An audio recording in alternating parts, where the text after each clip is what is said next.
Shunday onalar bor. Qiz farzandlarini ishonilmas darajada ilm olishini istaydi. Yaxshi bir diplom va yaxshi bir ishning egasi bo'lishini istaydi.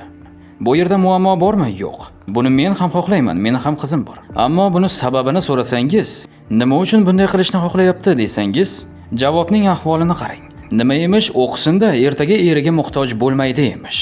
Bu nima gap bo'ldi? Ilm normal shartlarda biridan ustun bo'lish uchun olinmaydi. Inson o'zini anglashi uchun, oyoqda tura olishi uchun, jamiyatga ilmli, tarbiyali farzandlar yetishtirishi uchun ilm olish kerak inson. Er bilan raqobatlashish uchun emas. Masalan, men ham xohlayman qiz farzandlarim o'qimishli, ilmli, tarbiyali bo'lishini. Ammo bu ular erkak sifat bo'lsin degani emas. Oila vazifalarida teng bo'lsin degani emas. Oiladagi rollar o'zgarib ketsin degani emas. Oila rollari o'zgarib ketsa nima bo'ladi bilasanmi? Tarozi teng bo'lsa o'rtada janjal chiqadi. Shuning uchun qarang do'stlar, muvozanatni saqlashimiz kerak.